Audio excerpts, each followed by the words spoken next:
পৃথিবী বড় স্বার্থপর, দুনিয়া বড় স্বার্থপর। দুনিয়া কাউরে জায়গা দেয় না, দুনিয়া কাউরে জায়গা দেয় না। এত মজবুত পাইলিং করে যেই বিল্ডিং বানাইলাম, দুনিয়া তারে থাকতে দেয় না। যা বেটা যা, যা তুই লাথি দিয়া বাইর করে যা, কবরে যা, কবরে যা। দুনিয়া কাউরে থাকতে দেয় না।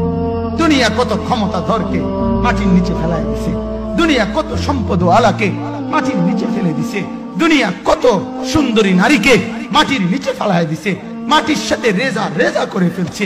আজ আর চেহারা নাই, আজ আর রূপ নাই, আজ আর যৌবন নাই, আজ আর ক্ষমতা নাই। এমনও বাদশা ছিল পৃথিবীতে যার হাতের আঙ্গুলের ইশারায় মানুষের গর্দান উড়াইয়া দিত, যার হাতের ইশারায় উঠতো মানুষ, বসতো মানুষ। আজ বাদশারা নাই, আজ সম্পদওয়ালারা নাই, আজ মালওয়ালারা নাই। দুনিয়া কাউরে থাকতে দেয় না, কাউরে না দোস্ত, কাউরে দেয় না। দুনিয়া দাদারে আমার থাকতে দেয় নাই। আমার দাদারে আমি দেখছি, আজ আমার দাদা নাই। আমার নানারে আমি দেখছি, আমার নানা নাই। আমার দাদিরে আমি দেখছি, আমার দাদি নাই। আমার নানিরে আমি দেখছি, আমার নানি নাই। আমার বাবারে আমি দেখছি, 14 লক্ষ টাকা বাবার পেনশনের আমি সব ডাক্তারের পিছনে খরচ করে ফেলছি, বাড়ির ফসলের জমি বিক্রি করে ফেলছি। আমার বাপ যেন না মরে বারবার বারে হসপিটালে নিছি, কিন্তু দুনিয়া আমার বাপকে থাকতে দেয় নাই। আমার বাপ কবরে চলে গেছে, দুনিয়া কাউরে থাকতে দেয় না, কাউরে না, কাউরে না, কাউরে না, কাউরে না। আমার বাপ দুনিয়া কাউরে থাকতে দেয় না। তুমি থাকবা না, তুমি থাকবা না। দুনিয়ার ধোকায় পড়ো না বাপ, দুনিয়ার ধোকায় পড়ো না। মাকে বুঝার, আজ মারা বেসামাল হয়ে গেছে, আজ বোনেরা বেসামাল হয়ে গেছে, বেপরদার উৎসব তুলে দিছে। এটা যেন আল্লাহর সাথে যুদ্ধ করছে। আল্লাহ করোনা না, তুমি আরো কিছু দাও, আমরা বেপরদিকে ছাড়বো না। যুবক ছেলেগুলো যেন বলতেছে, আল্লাহ তুমি করোনা দেওয়ার চাই দাও, অশ্লীল ছবি দেখা, ফেসবুকে নর্তকী দেখা আমরা ছাড়বো না। দেখি তুমি কি করতে পারো, তুমি যা করার করো।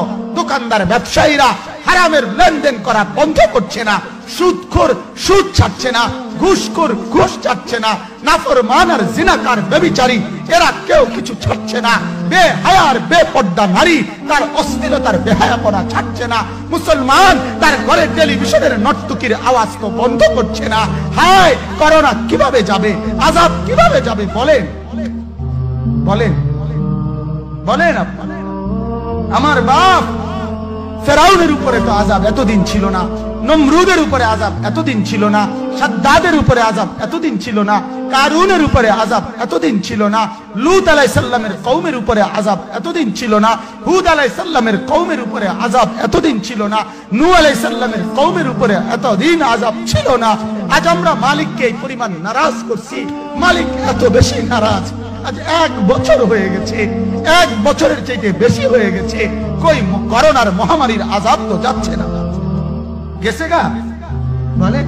আমাদের লক্ষ লক্ষ বাচ্চার পড়ালেখা বন্ধ, এরা নষ্ট হওয়ার চূড়ান্ত পর্যায়ে পৌঁছে গেছে। মোবাইল এদেরকে শেষ করে দিছে, লক্ষ লক্ষ ছেলে। গতকালকে এক মা আমার আত্মীয় ফোন দিয়া বলতেছে, সকাল 10টায় বাচ্চাটা ঘর থেকে মোবাইল লইয়া বাইর হইছে, রাতের 10টায় মা তারে ফোন দিয়া বলছে, বাপ ঘরে আসতি না, ভাত খাইতি না। বাচ্চা তারে বলতেছে, তোমার অসুবিধা কি, তোমার সমস্যা কি? মা এই কথা বইলা কাঁদা দিছে যে, শোনেন হুজুর কদুর দোয়া করো। এক বাচ্চা, এক ছেলে, সে যদি তার মাকেই কথা বলতে পারে, তার মানে গুনাহ তারে এত মজা দিয়া দিছে, ফেসবুক তারে এত মজা দিয়া দিছে, ইউটিউব তারে এত মজা দিয়া দিছে, নর্তকী তারে এত মজা দিয়া দিছে, গুনার দৃশ্য তারে এত মজা দিয়া দিছে, সে মাকে ধমক দিচ্ছে। রাত 10টা বাজলে কি হইছে, রাতের 3টা পর্যন্ত দেখলে তোমার সমস্যা কি? আমার আখিরাত আমি নষ্ট করলে তোমার অসুবিধা কি? আমার জাহান্নাম আমি ঠিক করে নিলে তোমার সমস্যা কি? আল্লাহ আমাদেরকে মাফ করে দেন, আল্লাহ আমার জাতিকে মাফ করে দেন।